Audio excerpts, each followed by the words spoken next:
Jacques Derrida, um dos mais importantes do final do século XX, início do século XXI, um daqueles autores que nós chamamos de pós-modernos, um dos mais importantes destes pensadores. Jacques Derrida é o cara que vai nos trazer a teoria do desconstrutivismo. Então, primeiramente, assim, apareceu numa prova Jacques Derrida, tu já procura o desconstrutivismo. De origem judaica, judeu, nascido na Argélia, um país muçulmano, em 1930, na época em que o antissemitismo se tornava, inclusive, não apenas uma teoria excludente, como uma prática que depois se transformou nos maiores genocídios da história mundial. Jacques Derrida se transforma numa grande referência para a diversidade de pensamentos e a diversidade de formas de vivência que nós temos hoje em dia.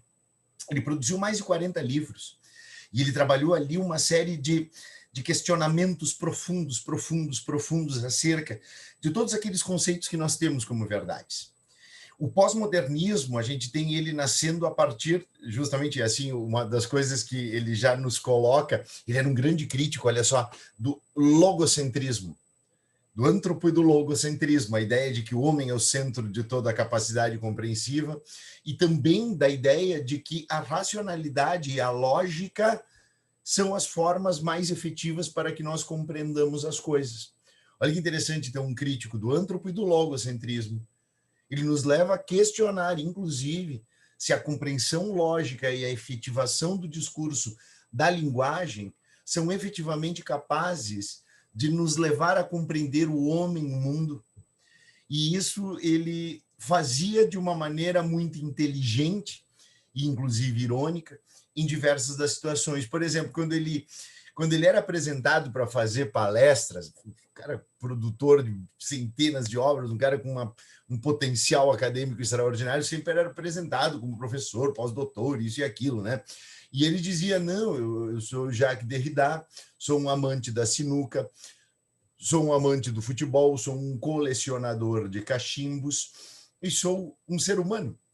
E aí, observa que interessante, ele já colocava a desconstrução da própria argumentação da ideia de autoridade que é concedida efetivamente por essas hierarquias que caracterizam o homem de acordo com a sua produção, ou acadêmica, ou a sua profissão, mas que são um elemento limitador, porque esse é um aspecto do que é o homem. Ao estabelecer a ideia de que ele era múltiplo, ele leva, por exemplo, a um questionamento de um dos elementos que ele mais trazia, que era o questionamento da maneira como as pessoas eram qualificadas de acordo com o QI, esse seu coeficiente de inteligência, que, segundo ele, era colocado exclusivamente em torno de características de capacidade de raciocínio lógico. Mas esse mesmo sujeito que tinha um QI aprofundado com essa condição de raciocínio lógico poderia ser uma pessoa inepta às relações de amizade, poderia ser uma pessoa inepta à construção de relacionamentos amorosos, inepta à condição de se tornar um bom pai, um bom marido, um bom humano. E que, portanto, aquele coeficiente de inteligência, fundamentado nos elementos puros e simples da lógica, era mais uma das falácias que o logocentrismo havia trazido. E aí o que acontece? A gente tem que entender que os pós-modernos eles surgem a partir do seguinte momento. Aquelas grandes, a gente chama isso de metadiscursos, ou aquelas grandes narrativas ideológicas que traziam consigo as promessas de uma compreensão efetiva e plena da história do homem, do tempo, como o marxismo fundamentado na dialética das classes, na fundamentação do determinismo econômico, o próprio liberalismo com uma característica de compreensão que se fundamentava na racionalidade que os iluministas propunham, com métodos científicos cartesianos, empíricos, criticismo, o pensamento hegeliano também daquela dialética permanente de teses, antíteses e sínteses. Todos eles nos propunham, em primeiro lugar, que existia uma espécie de evolução no saber, que existia uma capacidade do homem de compreender a verdade, de que toda a trajetória humana ela se estabelecia em torno de uma linearidade E todos esses exercícios também chegavam à ideia de que o homem e que a história tem um telos, no sentido aristotélico, tem um fim. O fim marxista, inclusive, da própria história se estabeleceria com o fim da luta de classes que o comunismo alcançaria. Para o liberalismo econômico, o livre mercado, a livre negociação, a livre iniciativa, ela é quem estabeleceria a ordem e a hierarquia do mundo. E o individualismo seria o caminho efetivo para que todas as pessoas do mundo pudessem alcançar as suas condições de vida. Só que é um liberalismo que se fundamenta prática e especificamente na tua capacidade de trabalho, na tua capacidade de acumulação de riquezas e na tua capacidade de acumulação de bens. Nós vimos isso em Bauman outro dia. A proposta iluminista centrada no elemento da racionalidade, então ela nos coloca a ideia que toda a capacidade de produção da ciência nos elevaria àquela condição de seres humanos cada vez mais evoluídos, racionais, equilibrados e, por consequência, éticos. E o mundo era caótico. Então, o fim dessa era, a crise dessas utopias, a crise das certezas, a crise das verdades, permitiu que nós pudéssemos questionar toda uma série, um arcabouço de conceitos que nos chegavam prontos. E o primeiro cara que nós vimos fazer isso lá no século XIX foi o Nietzsche. O Nietzsche já trazia aquela ideia da genealogia da moral, só que o Nietzsche ele não se propunha a construir novas formas para que nós pudéssemos chegar a determinados conhecimentos e pudéssemos ter, sim, essa caracterização de uma vida social mais efetiva e mais equilibrada e melhor.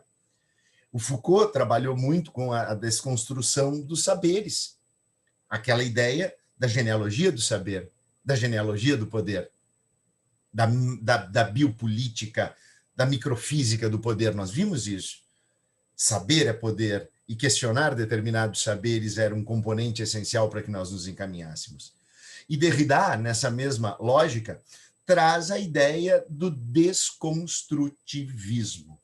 Então, o que ele propõe fazer? Ele propõe justamente questionar os alicerces essenciais e os conceitos de todas as teorias. Questionar os próprios conceitos, questionar a dialética, questionar esse mundo especialmente binário que sempre nos conduziu.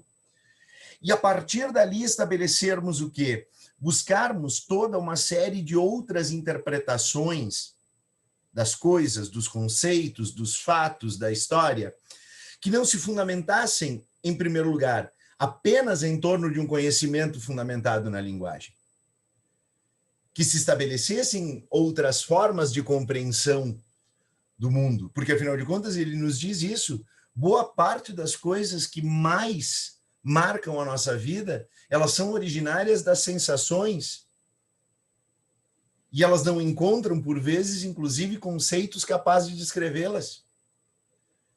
Então, a partir disso, estudar um determinado fato histórico pela produção artística e pela produção musical do período, representaria exatamente compreender também muito daquela história.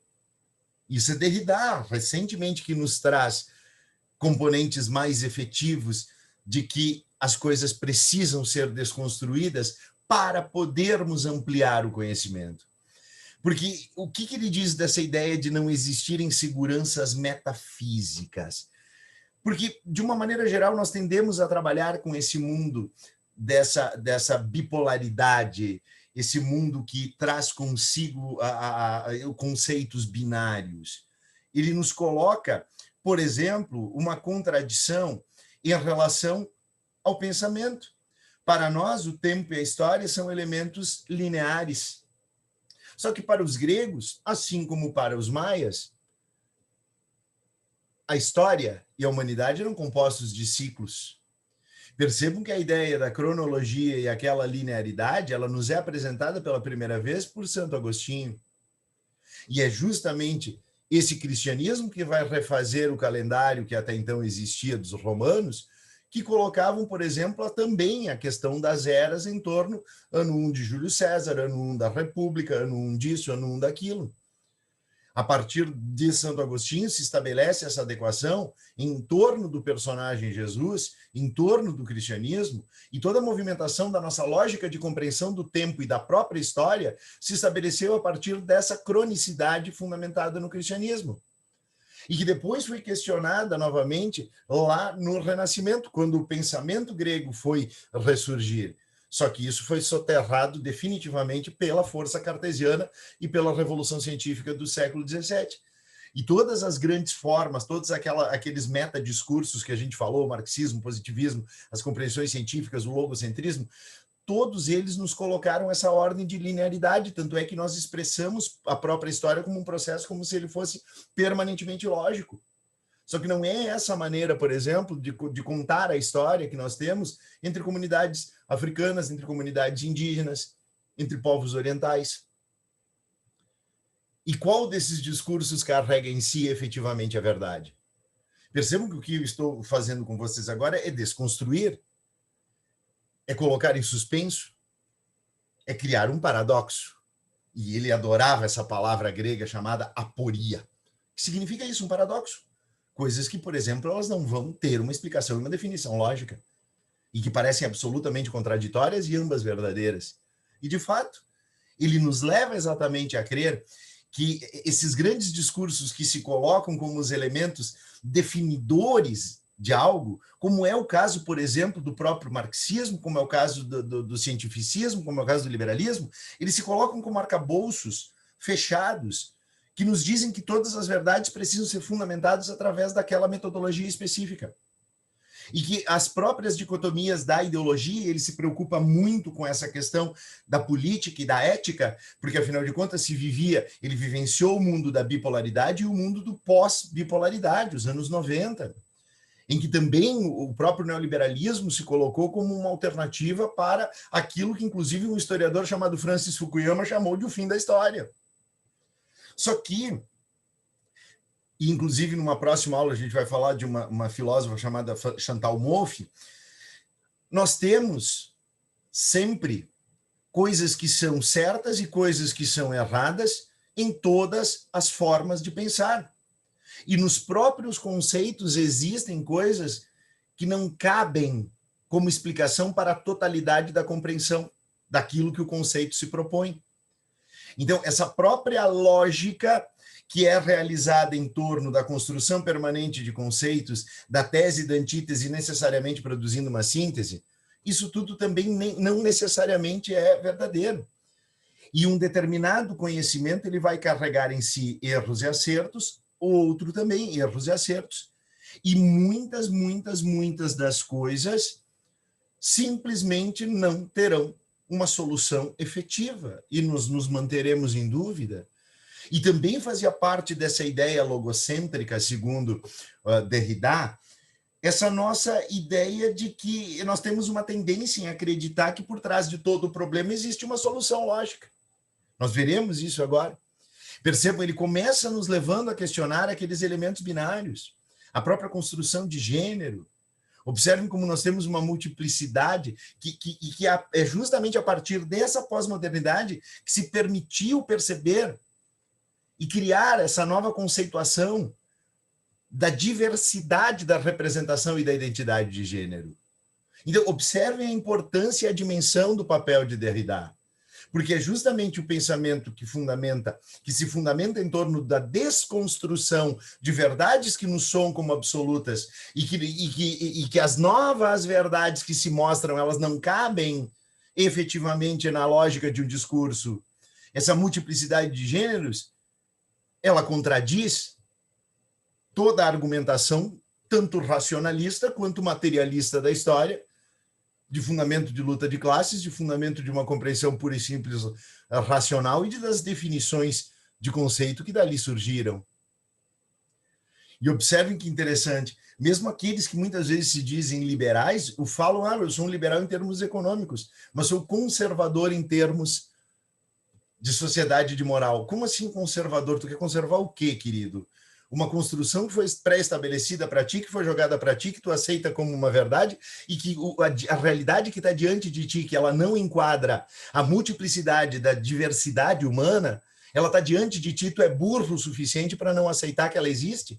Justamente porque tu te apega a um fundamento que ou explica pela luta de classes todas as coisas que existem na vida, ou quer explicar por toda uma razão fundamentada numa biopolítica e numa necropolítica que foram fundamentadas por estados que se tornaram conservadores, propondo a solução das sociedades, que simplesmente fazem com que tu exclua a diversidade ao teu redor, porque tu te fundamenta em determinados conceitos, em determinadas coisas que para ti são imutáveis. E justamente o próprio Derrida dizia que ele queria buscar uma vida com mais inteligência, onde esses conflitos eles vão coexistir, eles existem e sempre existirão, e isso é bom. E que nós não precisamos ter respostas claras permanentemente, porque essa busca de solução permanente para as dicotomias, lembra que eu falei para vocês, ele vai em cima de todos os discursos binários, a razão e a emoção, a racionalidade que te leva justamente a compreender todas as coisas pela lógica e que te desvia de diversas das coisas que te são tão humanas. Essa compreensão das coisas que precisam ser todas colocadas como se fossem verbetes de uma enciclopédia, verbetes de um dicionário, e que nos negam a genialidade das próprias coisas para as quais não existem palavras, não existem conceitos, e nem são necessários, bastam ser vividos. E então ele questiona também essa ideia de que toda a forma de compreensão do mundo deva se traduzir na linguagem, porque afinal de contas tudo gira em torno de um conceito, e não é uma busca nihilista da ideia de que nada, não existe verdade, não tem nada disso, não. O que ele nos quer é o quê? Olha só o que ele nos propõe. Ele nos propõe a estarmos abertos a uma multiplicidade, sabe? Ele nos propõe a termos uma capacidade de estarmos prontos à aporia, estarmos prontos a ter a ideia de que para determinados problemas não há soluções lógicas e que nós podemos conviver com esses paradoxos. E aí ele não fala dos problemas circunstanciais da vida, ele fala dos problemas das próprias conceituações, dos paradigmas que não vão ter explicação e que a gente pode conviver tranquilamente isso. Ele nos diz, nós viveremos mais inteligentemente e melhor, porque essa busca incessante para uma solução, todos nós colocamos, é impressionante, olha só nas próprias campanhas eleitorais, cara, precisa ter solução para tudo. Aí, o que tu vai fazer com os problemas das criaturas de rua? O que tu vai fazer? Cara, ninguém chega e diz o seguinte, nenhum candidato diz, olha, eu vou sentar com todos os meus outros oponentes, que não são meus inimigos, mas meus adversários, e vou propor uma solução conjunta. Não, cada um disputa quem é o elemento central da verdade, e é assim que nós condicionamos a nossa própria escolha da representação, e que, portanto, também é a maneira como nós esperamos que o próprio Estado e os governos ajam, nos oferecendo as soluções absolutas para as coisas, nos oferecendo, inclusive, aquilo que jamais algum político poderia querer te vender, a felicidade. Porque, afinal de contas, a felicidade ela não estaria aprisionada em um determinado discurso político, né? E por isso esse desconstrutivismo que nos permitiria derrubar os muros conceituais permanentemente, não para erguer novos muros, mas para sempre estarmos abertos a conceitos. E aí ele não está querendo dizer que não existam coisas que são melhores, coisas que são piores.